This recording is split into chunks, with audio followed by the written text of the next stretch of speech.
अहानमदा इरमदम सनालेबा कांगलेपा मणिपुर से लेरिबा मितै लोल मितै मयेक पुनुंगसिजबा अमदी मणिपुर की वांगमदा लेखरबा मितै लोल मितै मयेक पुनुंगसिजबा खुदिमकपु इकाई खोनबा उचरी ngasi नैनाजगदबा असि मपुंग मयेकी लेसन नंबर अदुदी लेसन नंबर 4.4 नि चैनल असिगी ममिंगना मितै मयेक मितै लोल कौजै चैनल असिबु नुंगसिबि अमसुंग सब्सक्राइब तौबियु मितै मयेकी मतंगदा मथंग मथंग लेसन कया अपलोड तौजरखिगनी अदुदी आई हौजी मितै मयेकी मपुंग मयेकी मतंगदा अवाटप सरुक अदो हानि ममांगदा नैनाखिबदो अउ मथंग मथंग नैनाजरके अहानबदा से नंबर 4.4 मितै मये मपुंग मये मितै मये मपुंग मये सिना अहानब कलम असिना मितै मयेकी मपुंग मयेकी मागी सक्तम सिंह अदुनी मसिना खोंथो अदुनी अहुम सुबा असिना मितै मयेकी चैतक मयेक से याउद्रिङैदा करी करी खोंथोक थोय हाइबदुनी मथंग सि असिना मितै लोंदा लैबा मागी एग्जांपल खुदम सिंह अदुनी मथंग असिना इंग्लिश ता लैबा मागी एग्जांपल सिंह अदुनी हाइबदी मितै लोंदा करी हाय इंग्लिश ता करी हाय हाइबदी एग्जांपल सिंह दो मथंग मथंग उलपनी अदुदी आई हौजी horizontal oina row oina mathang mathang pathajarake dudi ahanbada mapung mai zil sina khontok tuni zil na ja saitap yaudringai da ja jagoi example da khudam da jagoi english da dance jagoi ji lonsan banan taujarake zil na ja go ona go ilon sum goi jagoi dance mathang yemu pajarake dil दिल the Dalal building अने दलाल जे अमु मितेलोंदा दलाल हाय मतमदा चैतप तप त्रिंगैदा माइ खोंतोक्तो the हाइबदु यावरेगा दलाल हाय अदि दलाल जे अमु लोंसन बनान तौजरके दिल न the लाई अतप ला लाई लोंसुम लाल दलाल अखोना लोंसन तव मतमदा दिल न द हाइग्रम मतुंग सिदेदा लाई अतप का लाई लोंसुम गसिदे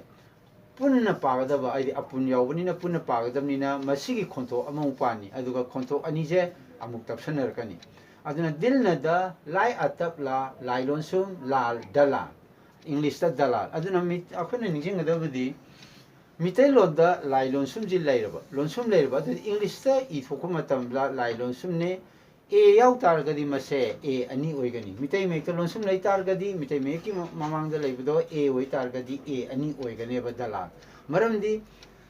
मितै मेकी दा लोंसुम लै तारगदी अदुगा मदुगी हेक ममांगदा ए लै तारगदी ए जे अनि ओइगनी ए ओइदबसु लै अदुना ओइदबा लैबा अमसुंग अओइबा लैबा हाइबसि करिनु हाइबदा मागी ए अनि ओइगना मागी अर्थ वाहन थोक्से अमा लैबा ए अमतंग ओइरगना वाहन थोक्से अमा लैबा अदुना तोंगा तोंगाना लैबनिना कोने ए अनि जे हाप्ता यादबा मया अमा यावनि मसिमनि संबियो मथंग दा मु यंगो हाप्तंग पाजरके दिलना द लाई अतप ला लाई लोंसुम लाल द लाल दलाल सिना बिल्डिंग मथंग दा अमु सिगी रोजि मु पादजरके घौ घौ घ घरी watch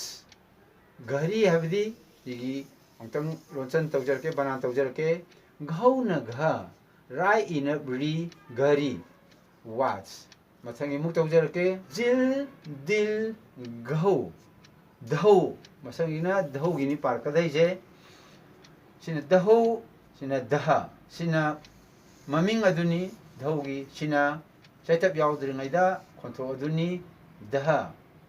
धर्म रिलीजन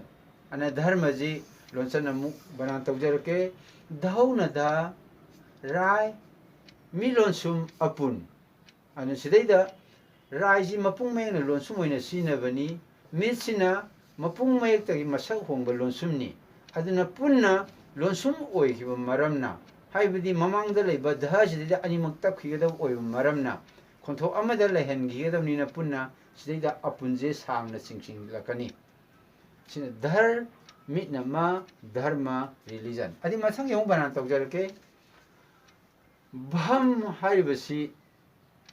माइ खोंथोकना सिदा लैरे मये ओइना इथोरपदा भम सिना भह चैतप तप त्रिङैदा भह हाय अदि खुदम ददी example ददी Bhakti bo adi khuramba bhakti haibasi kaino khuramba haibani bhakti haibadi Sanskrit loni tangai phadana khontho asi hapna gidamta example pina gidamta khujam pina gidamta bhakti aba Sanskrit ki wai asa masi hapjalakpani haibdi mitai londasu thoina sijinarba ekoi Sanskrit oitarju mitai londu sinarba baham yawba example orpumna mase Sanskrit purgasu karamna paadike habdu khangana gidamta example una gidamta khudam una gidamta hapjalakpani bhakti ena ade mathangda amo bo haiba sine kaino English ta khuramba haiba adisi makhaji mo mathang mathang pajarake sidaida unapta lum hape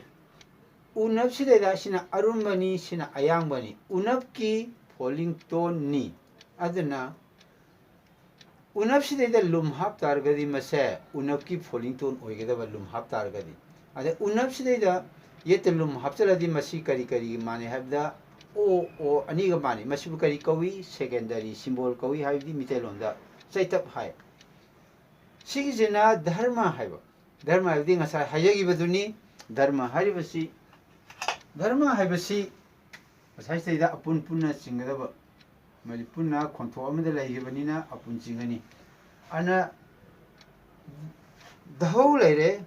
rai mit lore. Ana mit lonsum haibase masi yaugdabasu satnayana animakse adum hapsabani sidaida amasu yaba. Kasi satnayana sida iroilebada mathangda ningsingjanangbadi karino haba matamda ngasai mafamdo sidaida unap sidaida lubhapsi kraida sinage habda sida sinarbani mapung mayengni aduna sidaida unap sida lumhapaji secondary symbol je English ta o smaina igibasini adunga dharma haibasina sidaida igibasini punasangna apun singibasi animaksi lonsum oina sina gibani habdi mapung mena lonsum oibasine masa ongba lonsum ani sine punna khontho amada punjan giba haitare aduni makhada phaina line chingibase khai ma chingibase ngasigidi matang asida mapung mayekna lonsum oina sina ba amadi mapung mayek tagi masak hongba lonsum ji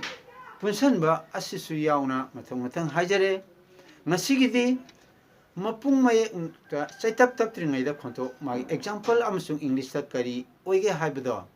nenejabu kaloina na ngasigidi matang asida loijare channel asigi mamingna mitai mayek mitai lol kaujai angkam premesor na channel asibu yengbiriba khuding makpu kai khumna usari mathangi upload taw matamda aikoi punamo amuk